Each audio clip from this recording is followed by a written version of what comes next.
Selamat siang semuanya.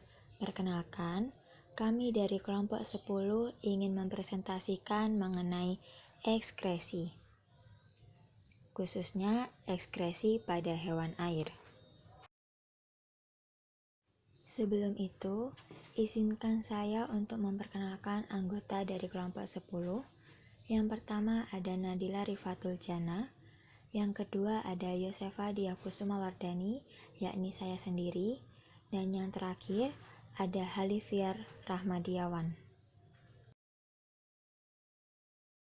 Selanjutnya, materi yang akan kita bahas mencakup tentang konsep ekskresi, ekskresi jenis nitrogen, organ pendukung, dan mekanisme ekskresi, di mana materi ini akan dipaparkan secara berurutan dimulai dari Nadila, kemudian Yosefa, dan terakhir Halifiar.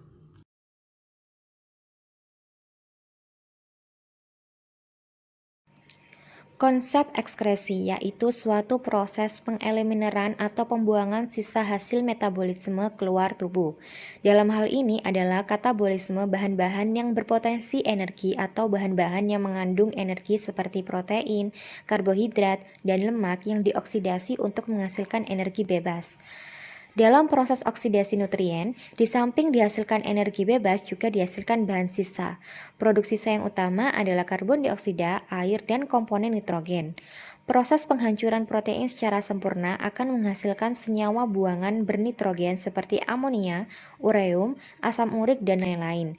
Sedangkan proses penghancuran karbohidrat dan lemak secara sempurna akan menghasilkan sisa buangan berupa air dan karbon dioksida. Amonia adalah produk akhir yang utama dari metabolisme nitrogen pada semua hewan air, baik hewan air tawar maupun laut, dari protozoa sampai organisme yang paling kompleks. Sementara urea, asam amino, kreatin, kreatinin, asam urik, dan purin base amonia yang merupakan komponen paling sedikit dan paling sederhana. Pada ekstremnya, komponen ekskresi nitrogen tersebut mudah larut dalam air.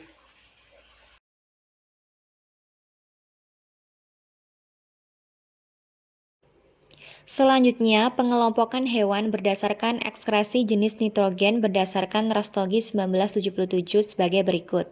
Pertama, hewan amonotelik, yaitu hewan yang mengekskresikan bahan buangan nitrogen yang utama berupa amonia. Biasanya hanya dilakukan oleh hewan akuatik. Salah satunya ikan air tawar mengeluarkan amonia lebih banyak daripada urea yang sebagian besar dikeluarkan lewat insang. Kedua, hewan ureotelik, yaitu hewan yang mengeluarkan bahan buangan nitrogen dalam bentuk urea. Contohnya mamalia, amfibia dewasa, dan beberapa jenis kura-kura. Ikan elasmobranchi juga banyak mengeluarkan urea untuk keseimbangan tekanan dalam cairan tubuhnya. Ketiga, hewan ureotelik, yaitu hewan yang mengeluarkan bahan buangan nitrogen yang terbesar berupa asam urik. Contoh hewan ini adalah ular, kadal, burung, dan insekta. Keempat, hewan guanotelik, yaitu hewan yang mengekskresikan komponen nitrogen yang utama berbentuk guanin, misalnya laba-laba. Di samping kelompok hewan sebelumnya, terdapat hewan yang banyak mengeluarkan nitrogen dalam bentuk trimetil oksida atau TMAO. Ikan laut dari Telestei banyak mengeluarkan nitrogen dalam bentuk TMAO untuk pengaturan tekanan osmotiknya. TMAO sendiri terdapat pada jaringan tubuh dan merupakan senyawa nitrogen non-protein yang terkandung dalam sel ikan dan hasil perikanan lain yang hidup di laut dan sangat sedikit atau hampir tidak terdeteksi pada ikan air tawar. TMAO dapat diperoleh melalui makanan ataupun berasal dari dalam tubuh ikan itu sendiri. Ikan menggunakan TMAO sebagai osmoregulan untuk mencegah dehidrasi pada lingkungan air laut dan penumpukan air dalam lingkungan air biasa. Contoh lain pada hewan air yang mengeluarkan TMAO sebagai bahan ekskresi nitrogennya adalah oktopus, cumi-cumi, kepiting, barnacle, echinodermata, kerang, gastropoda, dan tunicata.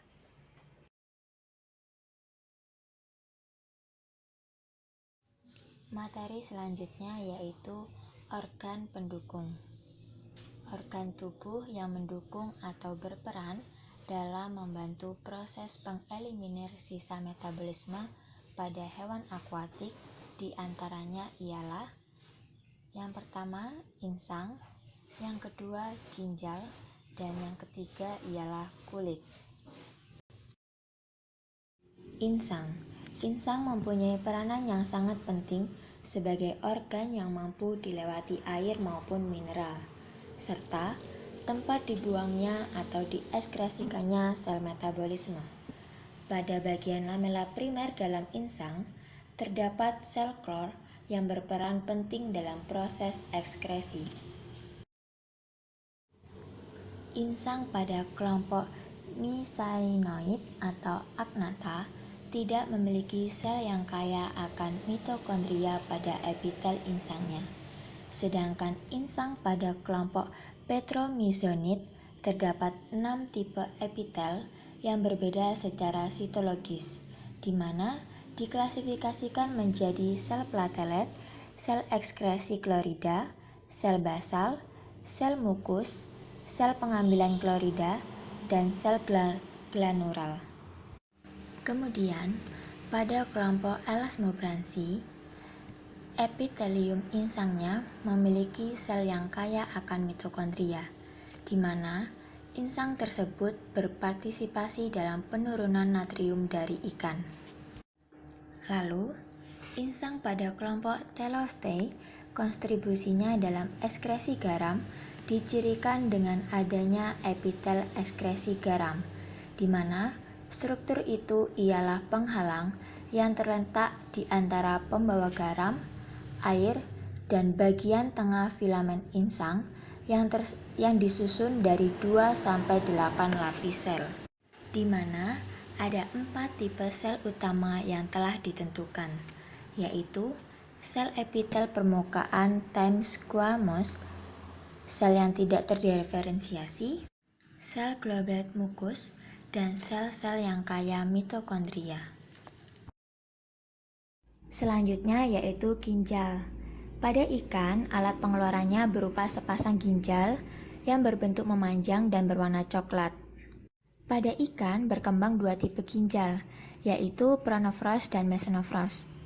Pronephros terdapat pada perkembangan embrional mayoritas ikan, tetapi saat ikan dewasa, ginjal ini tidak fungsional dan digantikan oleh mesonephros.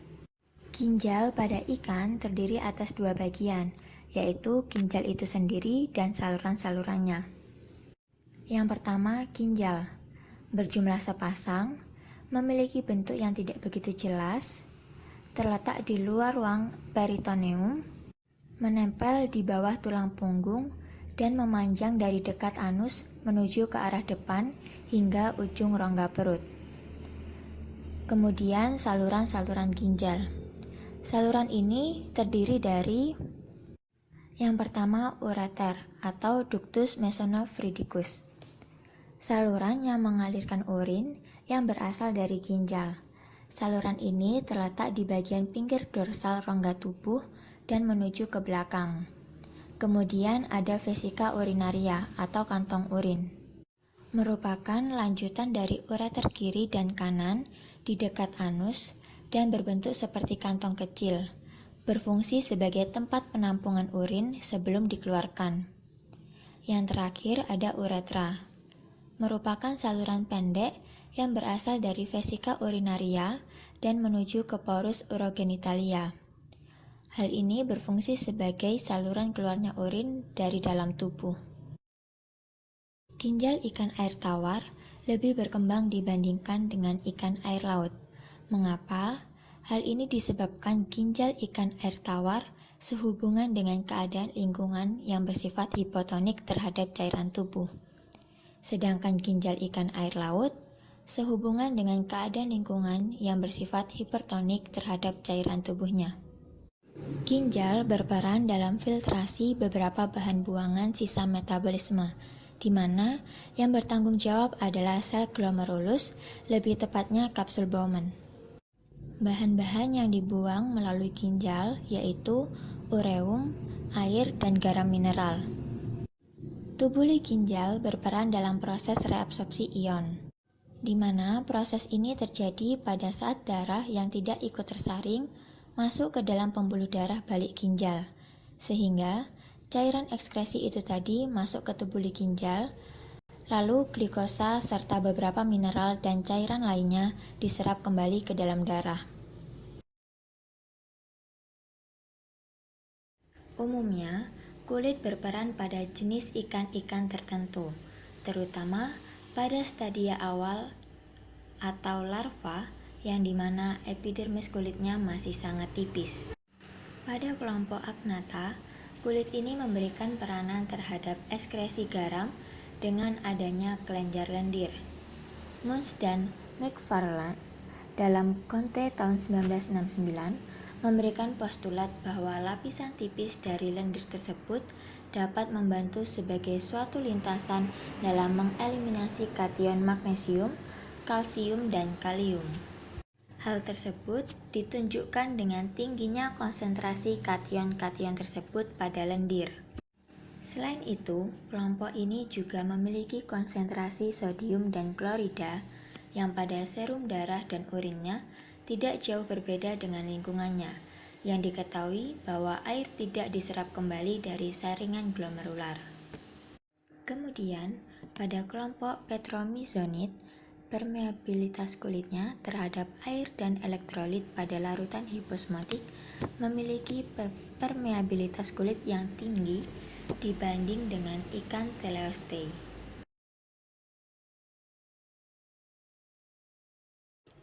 Selanjutnya, mekanisme ekskresi ikan air tawar dan ikan air laut.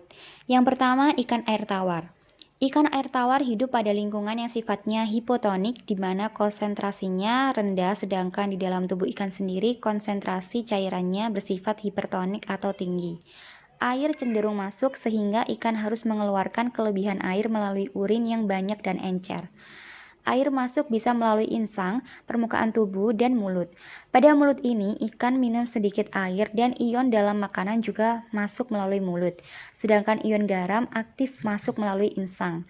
Untuk ginjal ikan air tawar memiliki glomerulus besar yang berperan melakukan penyerapan ion garam atau NaCl dan dilengkapi tubulus-tubulus agar NaCl terserap kembali sehingga urin yang keluar encer dan NaCl hanya sedikit yang dikeluarkan melalui permukaan tubuh. Selanjutnya, mekanisme ekskresi ikan air laut. Ikan air laut hidup pada lingkungan yang sifatnya hipertonik di mana konsentrasi tinggi, sedangkan di dalam tubuh ikan sendiri konsentrasi cairannya bersifat hipotonik atau rendah.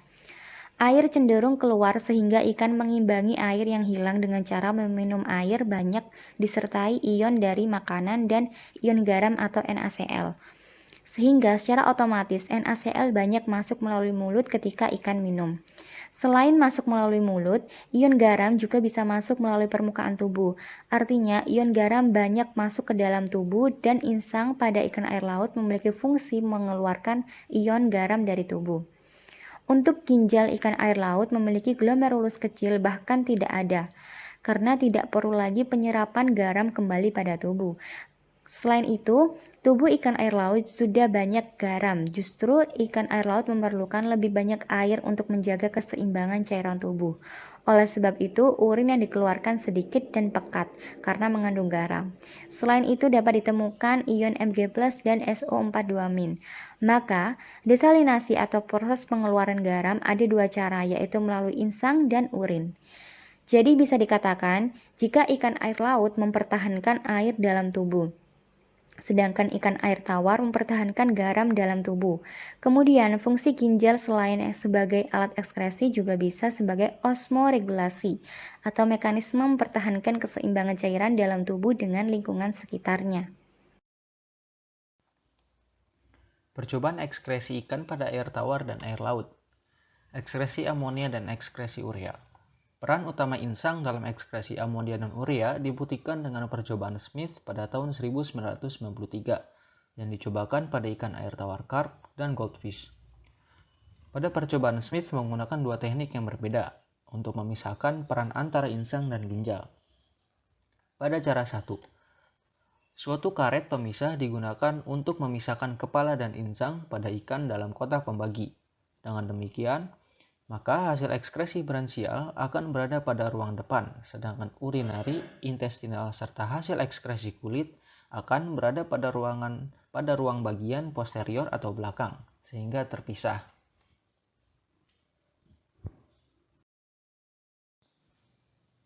Kemudian cara kedua, kandung kemih di kateter untuk mengumpulkan ekskresi urin secara terpisah. Sementara itu, branchial intestinal dan aliran cairan kulit diukur bersamaan di dalam air. Dari hasil percobaan kedua tersebut bisa dikatakan sama, baik secara kombinasi atau sendiri-sendiri, menunjukkan bahwa hanya jalur branchial dan renal saja yang penting, dan bahwa insang diketahui berperan terhadap paling sedikit 85% dari JAMM atau ammonia efflux, atau juga dapat disebut sebagai aliran amonia dari seluruh tubuh. Hal ini sama hasilnya dengan percobaan pada jenis ikan yang berbeda. Walaupun dengan banyak hal yang diabaikan, kesimpulan sementara pada percobaan Smith, ekskresi didominasi oleh insang. Akan tetapi kecenderungan tersebut terlihat nyata bahwa persentase ekskresi amonia lebih besar melalui ginjal untuk ikan laut dibandingkan dengan ikan air tawar. Mekanisme ekskresi amonia di bagian insang. Pada mekanisme ekskresi amonia di branchial ada dua hal pokok yang perlu diperhatikan. Yang pertama, pentingnya pengasaman atau asidifikasi lapisan pembatas insang oleh ekskresi karbon dioksida, termasuk proses transport hidrogen seperti pada mekanisme difusi NH3 dalam bentuk NH4. Dengan demikian akan menunjang PNH3 gradien untuk penyebaran aliran NH3. Yang kedua, secara sederhana bahwa kontribusi kuantitatif dari berbagai mekanisme tersebut mungkin tergantung pada berbagai macam tingkat asam dan basa ikan, kandungan amonia pada darah, dan kondisi umum lingkungannya. Dari penjelasan di atas, ada 4 mekanisme ekstrusi amonia yang dapat disimpulkan, yaitu yang pertama, difusi NH3 berhubungan dengan gradien PNH3 dari darah ke air.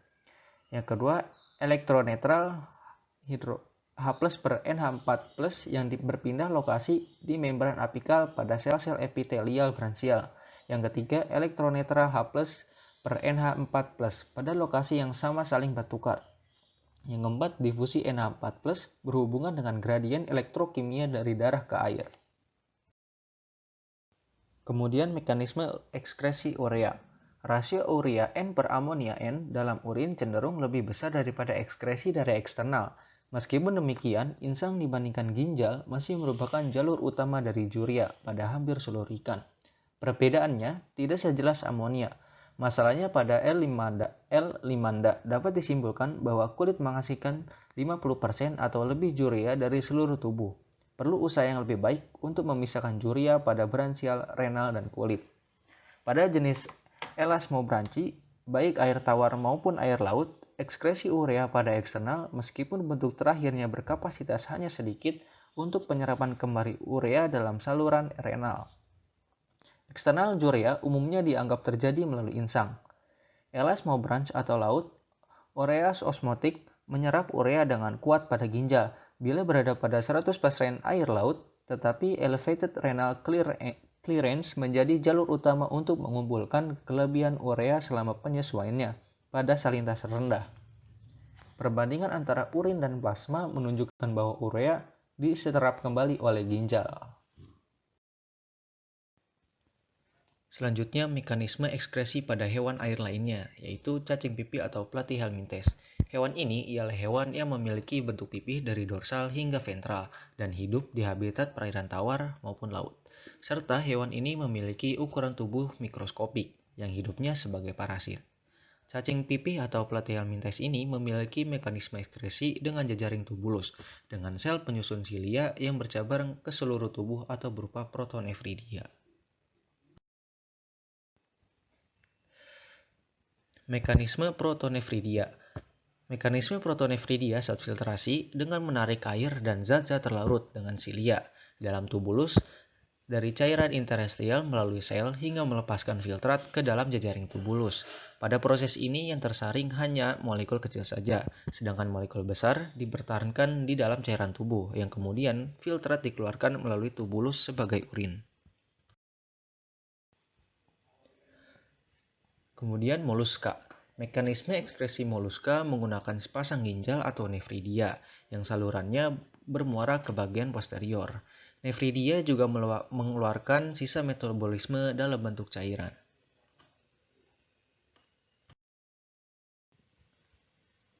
Selanjutnya, mekanisme ekskresi pada krustasea. Krustasea melakukan ekskresi dengan menggunakan kelenjar hijau yang merupakan organ pengeluaran yang berada di daerah kepala yang memiliki kantung atau disebut dengan pundi-pundi. Pundi-pundi ini nantinya akan disaring untuk membentuk urin awal, yaitu senyawa bermolekul besar. Dan kemudian urin mengalir pada saluran nefridia dan membentuk urin akhir yang akan dikeluarkan melalui lubang di dekat dasar antena. Kemudian faktor yang mempengaruhi ekskresi nitrogen. Yang pertama, ukuran ikan. Ukuran ikan mempengaruhi kadar ekskresi nitrogen. Yang kedua, kondisi ikan. Adanya fluktuasi jumlah ekskresi amonia relatif yang dikehendaki. Yang ketiga yaitu pakan. Ikan yang diberi pakan dengan protein yang banyak, protein akan diekskresikan menjadi beberapa produk nitrogen. Yang keempat, salinitas. Pengaruh salinitas tidak begitu pengaruh besar. Yang kelima yaitu lingkungan pH yang tinggi. Dan yang terakhir, lingkungan amonia tinggi. Di lingkungan dengan amonia tinggi akan terjadi peningkatan plasma TAMM. Kemudian bahaya amonia. Masalah ekskresi amonia pada ikan adalah dalam pergerakannya amonia dari insang ke air di luar tubuh ikan. Jika konsentrasi amonia dan pH air rendah daripada cairan dalam tubuh ikan, NH3 akan terdifusi dengan cepat dari insang ke air. Sekali NH3 melewati membran insang ke dalam air, berubah menjadi NH4+.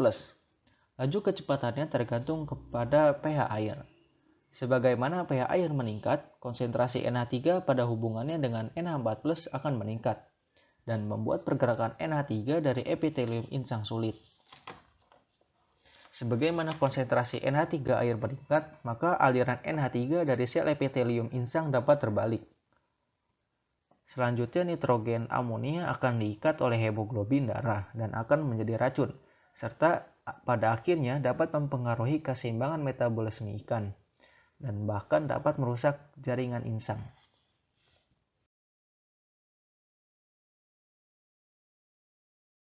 Sekian presentasi dari kami. Kurang lebihnya kami mohon maaf. Dan terima kasih atas perhatian dari teman-teman semua. Jika teman-teman ingin bertanya, dipersilahkan. Terima kasih.